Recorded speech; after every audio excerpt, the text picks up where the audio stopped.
Today is one of the biggest days in Counter-Strike 2 history because we've got the 25-year anniversary of Counter-Strike, plus we just passed the 1,000 day mark since Operation Riptide was released, meaning there is a lot of brand new potential content that could be coming today. But today we're going to be breaking down all the evidence that has been going on because there is a lot. First up, we got this tweet by Aquarius saying there's almost a brand new case in the works guaranteed, but there's so much more. If we want to check out Gabe Follower, there's been significant amounts of release for brand new content. First up, we're going to start with this right here, which is the brand new keychains. Now, keychains are something that have been mentioned time and time again inside of Counter-Strike, and we didn't know specifically if they were going to be coming or not, but the truth is, I think honestly, if we're going to see keychains, it's going to be inside of an Operation release. It's not something they're just going to release out of nowhere because that's not really what they've done, and that's not really what they seem to be doing inside of CS2. Plus, then we've got this huge development right here. Skin Swap is today's sponsor, and they're also sponsoring you with the top link in the description. They're here to cater to all of your CS2 and Rust skins need, as they're the top place for buying on some brand new skins, selling off your old skins, or trading your new CS2 skins for some new ones as well. They've got everything, and transactions are taking under 30 seconds right now. They also offer the most competitive rate out there as a massive 40% deposit bonus if you just top up today, and their selling feature is one of the best. With an instant cash out and many different payout options, there's no reason not to try them out today. Now, this huge development is the maps right here. If you want to look at it, we've got 5 brand new maps that I want you to check out, but more specifically, I want you to look at the days they were updated. June 9th and June 12th seem to be the most common dates right here, which is very interesting considering a lot of these were uploaded many months ago. No real reason for them to go ahead and update them, in my personal opinion, if we're not seeing an implementation or a very interesting development inside of this area. Now, getting extremely serious for a quick second, we're going to break all of this down a little bit more in depth, but there's a lot more going on as well. Right here, customizable potential agents with clothing skins is something that Gabe Follower believes is in the works, and something that is definitely possible just because if we know the monetization that Valve has taken, they want to make sure they can get as much money as possible. Now, talking about the evidence that this is actually an operation, there's a heck of a lot. First up, we have a lot of brand new collections that were come into the game with CS2 that we really haven't seen at all, specifically these ones right here. If you want to look at the breakdown of these images, we have not seen any of these skins, and yet they were in the game when the CS2 Source 2 release actually happened. It's very interesting because this is not something we stereotypically see, and it's not something that I really expected to see in the game already, and yet they've just been sitting there. Plus, we've got all the brand new dynamics that have been happening inside of this area. Specifically, if we want to talk about Danger Zone, there are so many updates that have been made to Danger Zone behind the scenes. Talking about brand new traps, we've got the tripwire grenade, which has not been seen at all. So much interesting development that has been happening behind the scenes that I think is just ready to come to light, and it wouldn't happen in any other way other than an operation or another huge sized update. They're not going to slowly release these things because they would have done so already. If we want to look at the player count, the game is not struggling right now, but it's not in a very prosperous situation. Obviously, it's decent, but it's not anywhere close to what it could be. Honestly, I think if so many people came back to the game and we saw an operation release, things would be going absolutely crazy, and I think Valve also sees that. They look at how much money they made during the CS2 release, but also last year and the times before that when there wasn't too much going on, but there was enough. People are unboxing cases in mass amounts, and the prices are just going absolutely crazy. Valve is making so much money, and I think they're definitely on a track to return to that. Now, going back to this tweet by Aquarius right here, what if we were just to see a brand new case? Well, there's a couple things that are going to be happening. Say we see a case like this with the twin blade or the kukri knife, whatever is going to be,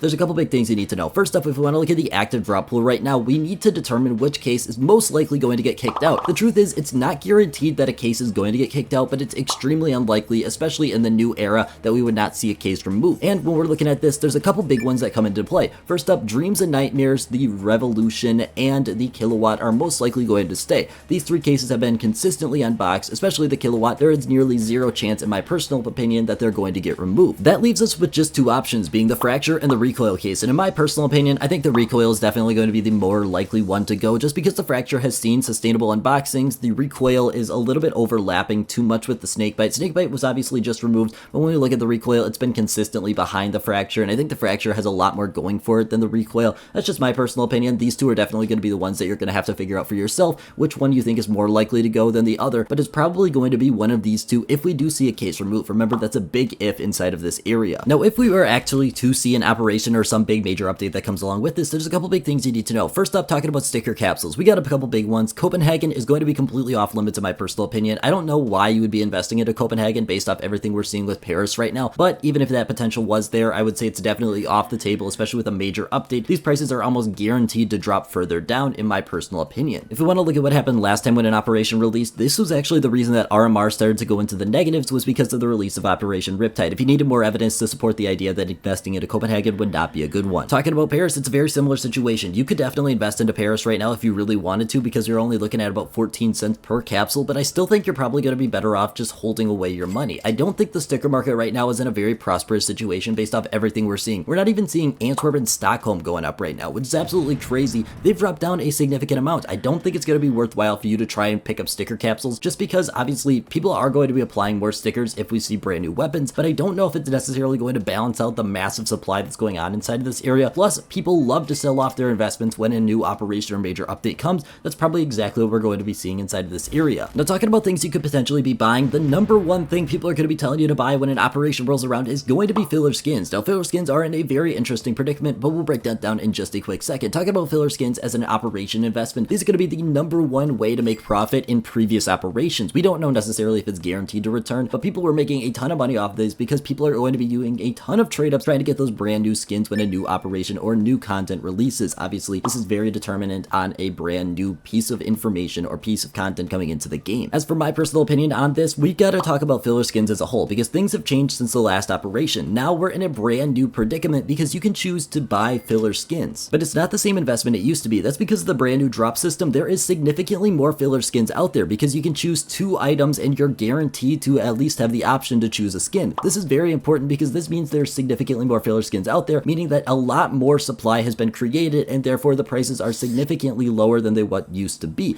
I don't necessarily think it's going to be a bad or a good investment. It's very determinant on the fact if people are doing trade ups inside of this brand new era, but it's definitely something to keep in mind that it's not the same investment it used to be, and people who are preaching that are definitely wrong and don't really care about your true intentions. Now, talking about something that's going to be on the opposite end of that is going to be agent skins. Now, stereotypically, when we see a brand new operation release, we see the old agent skins drop down in price, and that's just on a normal situation, but we're not in a normal situation right here. That's because of this tweet or alludement right here that's saying that there might be new agent skins or new clothing or whatever is going on inside of this area. Now, obviously, we don't know for sure, but we do know that there was actually an agent's pack patch in the past. We don't really know everything that's going on here, but I think it's very interesting. However, at the end of the day, I don't think there's enough evidence to actually make a decision inside of this area. As long as you're there when this major update drops within a little bit of a time, you're going to be having the option to sell it then if you really want to. Now, what should you be doing right now? Well, in my personal opinion, I think there's a couple big things. First up, I'm not going to be making any strong investments in this next upcoming week, just because I think it's going to be much more useful to watch the market, see how everything develops. But I'm not going to be also selling off anything right now. I think a lot of people get very scared when they hear operation. They want to instantly sell. I always have some money in my bank account. This is why I've got that there, and this is why I'm waiting. I'll be making a more in-depth guide if something does come out, obviously, but I will say right now, make sure you're just watching the market, but don't get too overly invested into it. Make sure you're understanding everything going on, and at the end of the day, being there first is going to be one of the most important and most beneficial things for you as an investor. That's all I got on the guys, so much for watching. Go have a great rest of your day.